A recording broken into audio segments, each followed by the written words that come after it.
तो हम सबने पहले के एपिसोड में ये देखा था कि बी स्ट्राइक स्क्वाड डंजन के बॉस के रूम में पहुंच जाती है और डंजन का बॉस बी स्ट्राइक स्क्वाड का स्वागत भी करता है। और दूसरी साइड शाइन संग को ढूंढते ढूंढते डंजन के पास आ जाती है और यहाँ शाइन को ये पता चलता है कि संग डंजन के अंदर है, तो इसलिए वो डंजन के अंदर चली जाती है। और अब इसके आगे तो हमें यहाँ ये दिखाया जाता है कि जो बी स्ट्राइक स्क्वाड है उनके चारों तरफ बहुत सारे आयोर्क होते हैं। और यहाँ किनू मनी मनी ये कहता है कि इतनी बड़ी आयोर्क की आर्मी डंजन से बाहर चली गई तो ये लोग एक छोटी सिटी को पूरी तरह से डिस्ट्रॉय कर देंगे हाई रैंक हंटर के आने से पहले ही। और किनू ये भी नोटिस करता है कि बॉस को 4 गार्ड प्रोटेक्ट कर रहे हैं और यहाँ बाकी हंटर किनू के ऑर्डर का वेट कर रहे होते हैं अटैक के लिए। और इसके बाद बॉस ये कहता है कि क्या इंसान तुम मुझसे डर रहे हो क्या। और ये कह के बॉस अपने ऑर्डर को रिलीज करता है और इस बॉस के ऑर्डर को महसूस करने के बाद सारे हंटर बहुत ज्यादा डरने लगते हैं। और यहाँ सब लोगों को ये बात समझ आ जाती है कि ये बॉस एक अलग ही लेवल में है। और यहाँ किनू डरते हुए बॉस से ये पूछता है कि तुमने हम सबको इस जगह में क्यों बुलाया है और तुम्हारे वॉरियर हमें उसी जगह में मार सकते थे जहाँ हम मिले थे। और बॉस ये कहता है कि ये सब मैंने मजे के लिए किया और मेरे सोल्जर कब से इस डंजन के अंदर हैं, तो इसलिए मैं अपने सोल्जरों को तुम्हें एक एक करके मार के एंटरटेन करने वाला हूँ। लेकिन तुम्हारे बीच में एक स्ट्रेंज बीइंग भी है। और ये सब सुन के कियून बहुत ज्यादा हैरान हो जाता है। और यहाँ कियून मनी मनी ये सोच रहा होता है कि ये लोग बस हमें एंटरटेनमेंट के लिए यूज कर रहे हैं और इन लोगों को हम ओपोनेंट भी नहीं लगते हैं और जो हमारी लाइफ है वो इनके लिए एक टॉय जैसी है जो ये लोग खेल के फेंक सकते हैं। लेकिन किनून अपने सेंस में आके ये कहता है कि सबको एक साथ अटैक करो। लेकिन किनून जैसे अटैक करने के लिए आगे बढ़ता है वो ये रियलाइज करता है कि उसके सारे टीममेट एक ही जगह में खड़े हैं बस, और वो सब इतना ज्यादा डर चुके हैं इसलिए वो हिल तक नहीं पा रहे होते हैं। लेकिन इसके बाद भी किनून अपनी पूरी ताकत का यूज करके बॉस के ऊपर अटैक करता है। लेकिन यहाँ बॉस अपनी शील्ड को एक्टिवेट कर लेता है और उसके बाद किनून को जमीन में फेंक देता है। और इसके बाद बॉस लिविटेशन और ग्रेविटी मैजिक का यूज करता है और डंजन का बॉस बार बार किनून को ऊपर और नीचे फेंक रहा होता है लगातार। और बाकी सारे हंटर किनून की ये हालत देख के बहुत ज्यादा रोने लगते हैं और यहाँ किनून की एकदम मरने जैसी हालत हो चुकी थी। लेकिन यहाँ संग किनून के पास आके ये कहता है कि मुझे ये पता कि ये डंजन हंटर गिल्ड को बिलोंग करता है और इसलिए मुझे इसमें इंटरफेयर नहीं करना चाहिए। लेकिन यहाँ देखने से ऐसा लग रहा है कि यह हाई और तुम्हारी पूरी स्ट्राइक स्क्वाड को खत्म कर देंगे,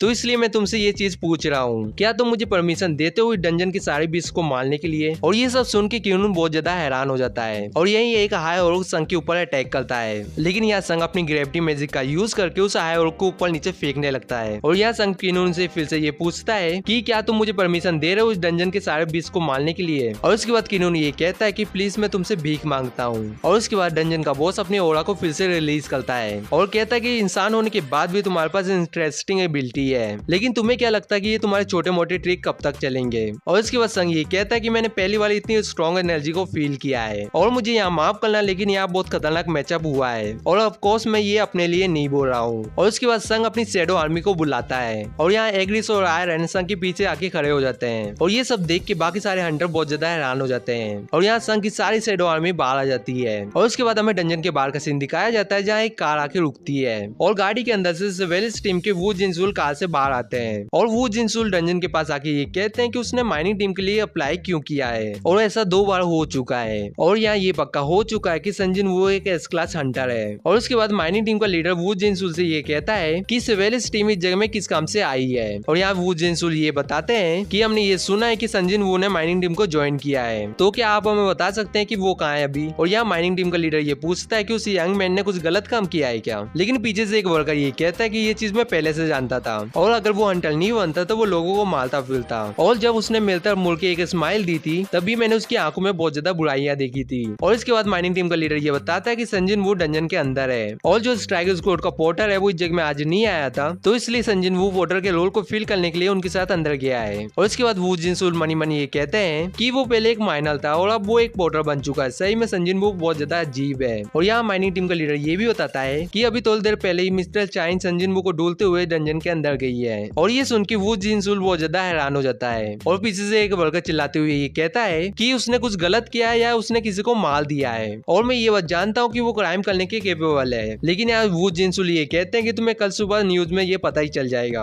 और उसके बाद यहाँ सारे वर्कर ये बात कर रहे होते हैं कि संजिन वू ने क्या किया होगा। और यहाँ सेवेलिस टीम डंजन के अंदर जा रही होती है, लेकिन यहाँ वू जिनसुल अचानक से बहुत खतरनाक एनर्जी को महसूस करते हैं। और इसके बाद वू जिनसुल हैरान होते हुए ये कहते हैं कि ऐसा नहीं हो सकता और ये मैंने बस कुछ सेकंड के लिए फील किया था, लेकिन मुझे उस टाइम में ऐसा लगा कि कोई मेरी बॉडी का टुकड़े टुकड़े कर रहा है। और उसके बाद ये लोग डंजन के गेट को मेजर करने के लिए मीटर को मंगाते हैं और मीटर के अंदर 94,218 रेटिंग देखने के लिए मिलती है। और ये देख के वू जिनसुल बहुत ज्यादा हैरान हो जाते हैं और वो ये कहते कहते हैं कि ये ए रैंकिंग का सबसे हाई रैंकिंग का गेट है और जो एसोसिएशन है उन्हें गलती कर दी है मानामीटर को नापने में। और वो जिनसुन मनी मनी ये कहता है कि अगर ये एक ए रैंकिंग के स्ट्राइक स्क्वाड होती तो हमें बहुत ज्यादा मुश्किल हो जाती, लेकिन अभी डंजन के अंदर 2 एस रैंकिंग के अंतर है, इसलिए सब कुछ ठीक ही रहेगा, लेकिन तब भी हम सबको अंदर जाना ही पड़ेगा। और इसके बाद हमें डंजन के अंदर का सीन दिखाया जाता है जहाँ ढेर सारे हाई ओल्ड मरे हुए होते हैं और यहाँ चाइन ये कहती है कि सन क्यों ने इन सारे हाई ओल्ड को मारा है। और यहाँ चाइन को ये बात समझ नहीं आ रही होती है कि उन सब ने इन सारे बीस्ट को डिफीट कैसे किया है, लेकिन यहाँ अचानक से चाइन को बहुत पावरफुल माना वेव फील होता है और चाइन ये कहती है कि अगर ये बॉस के रूम से आ रहा है तो सन की उनकी टीम का कोई भी मेंबर सर्वाइव नहीं करने वाला। और यहाँ चाइन अपने एक्स को लेकर अंदर जाने लगती है और इसके बाद हमें बॉस के रूम में ले जाया जाता है जहाँ सन की शैडो आर्मी और सेवन की और आर्मी एक दूसरे के सामने खड़ी होती है। और सेवन यहाँ ये कहता है कि तुम क्या प्लान कर रहे हो, क्या तुम अपनी छोटी आर्मी से मेरे आर्मी से लड़ने वाले हो। लेकिन यहाँ संग स्माइल करते हुए ये कहता है कि तुम इस चीज के लिए बहुत ज्यादा पछताओगे कि तुम मुझे और मेरी शैडो आर्मी को बहुत ज्यादा कम समझ रहे हो। और यहाँ संग अपनी एबिलिटी मोनार्क डोमेन का यूज करता है और उसकी वजह से संग की जो शैडो आर्मी होती है उसकी 50% स्टेज इंक्रीज हो जाती है। और संग को ये एबिलिटी डीमन क्रिस्टल में मिली थी जब उसकी लेवल 70 हो चुकी थी। और संग ये भी कहता है कि उस टाइम के बाद मेरे शैडो सोल्जर और ज्यादा पावरफुल हो चुके हैं। और यहाँ एक स्ट्राइक स्क्वाड की एक अंडर ये कहती है कि जग में हो क्या रहा है और एक और अंडर ये कहता है कि ये चीज कोई भी सेंस नहीं बना रही है क्योंकि मैं भी बस 2 ही बीस्ट को समन कर सकता हूँ। और ब्लैक मैजिक ये कहती है कि कैसे एक इंसान केपेबल है डार्क मैजिक को व्हील करने में। और डंजन का बॉस ये कहता है कि तुम किस चीज का वेट कर रहे हो, एक साथ उसके ऊपर अटैक करो। और इसके बाद सारे आयरोक्स अटैक करने लगते हैं और यहाँ आयरन अपनी साउट एबिलिटी का यूज करता है, लेकिन इसकी एबिलिटी उन आयरोक के ऊपर वर्क नहीं करती क्योंकि वो हाई लेवल के थे। और आयरन ये बात समझ जाता है कि उसकी ये एबिलिटी काम नहीं कर रही है, इसलिए वो अपने एक्स का यूज करके उन्हें मारने लगता है। और दूसरी तरफ इग्रिस अपनी शॉट का यूज करके उनके छोटे छोटे टुकड़े कर देता है। और यहाँ संग भी अपने डेगर का यूज करके उन आयरोक को मार रहा होता है। और यहाँ संग एक आयरोक के ऊपर अटैक करके एक बहुत बड़ी जंप लेता है। और दूसरे अंडर ये बात कर रहे होते हैं कि ये वाइज गिल्ड मास्टर जैसा ही है और इन लोगों को ये बात समझ नहीं आ रही होती कि इतना पावरफुल हंटर पोर्टर का रोल क्यों कर रहा था। और दूसरे साइड संग मनी मनी ये कहता है कि जो एग्रिस आयरन और जो टैंक है और जितनी भी मेरे शैडो सोल्जर है वो बी क्लास हंटर जितनी पावर को होल्ड करते हैं और ये लोग 3 से 4 बार डिस्ट्रॉय हो रहे हैं एक सिंगल और को हराने के लिए। और संग यहाँ ये भी कहता है कि जो हाई और की आर्मी है वो साइज में मेरी आर्मी से 3 गुना ज्यादा बड़ी है और यहाँ मैं जितने को मार सकता हूँ मुझे उतने को मारना पड़ेगा। लेकिन यहाँ संग अचानक से ये नोटिस करता है कि उसके पीछे एक बहुत बड़ा धमाका होता है और इस अटैक की वजह से संग की कुछ शैडो आर्मी भी डिस्ट्रॉय हो जाती है। और इसके बाद डंजन का बॉस ये कहता है कि तुम कितने ज्यादा फूलिश हो जो ऑलमाइटी और हाई दिखने का एक्ट कर रहा है जबकि तुम्हारी पपेट सारा काम कर रहे हैं तुम्हारे लिए। लेकिन यहाँ संग सीरियस होते हुए ये कहता है कि ये चीज तुम्हें अपने लिए बोलना चाहिए और जो मेरी शैडो वो रीजनरेट होती रहेगी जब तक मेरे पास माना है। और उसके बाद बॉस ये कहता है कि इस चीज से फर्क नहीं पड़ता कि वो लोग रीजनरेट होते जा रहे हैं, तुम्हारा माना कभी ना कभी तो खत्म होगा।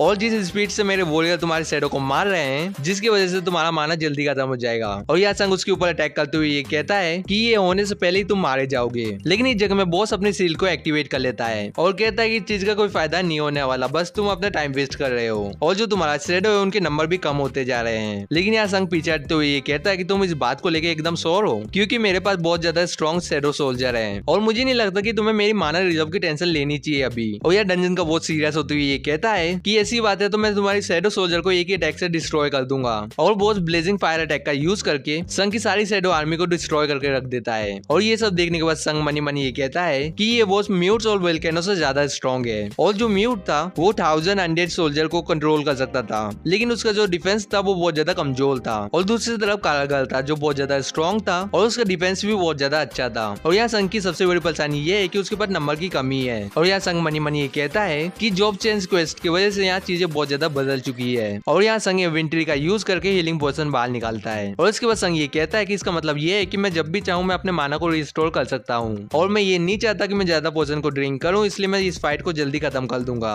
और यहाँ मैं तुम्हें ये दिखाऊंगा कि नेक्रोमैन की असली पावर क्या होती है। और इसके बाद संग राइज कहता है और यहाँ जितनी भी और मरे हुए थे संग उन सबकी शैडो को बाहर निकाल लेता है। और यहाँ डंजन के बॉस को ये समझ नहीं आ रहा होता है कि जगह में हो क्या रहा है। और डंजन का बॉस ये कहता है कि जो मेरे वॉरियर है वो अनडेड बन चुके हैं। और इसके बाद संग ये कहता है कि तुम्हारे अभी बहुत सारे वॉरियर जिंदा है लेकिन ये बहुत जल्दी मेरे शैडो बन जाएंगे। और संग डंजन के बॉस की तरफ उंगली दिखाते हुए ये कहता है कि तुम्हारे साथ भी ऐसा ही होगा। और यहाँ डंजन का बॉस ये कहता है कि ये इम्पॉसिबल है और वो ये भी कहता है कि ये ऐसा तो नहीं कि ये वो है। और आज का एपिसोड इसी जगह में खत्म हो जाता है। और जाने से पहले मैं ये बात बता दूं कि मुझे ये पता है कि वीडियो बहुत ज्यादा लेट आई है, लेकिन जैसे इस वीडियो में 100 लाइक कंप्लीट हो जाती है वैसे ही नेक्स्ट एपिसोड आ जाएगा। और मेरी तबीयत खराब है इसलिए मेरी वॉइस में भी आप सबको चेंज दिख रहा होगा। और हम सब मिलेंगे किसी नेक्स्ट वीडियो में। सायोनारा।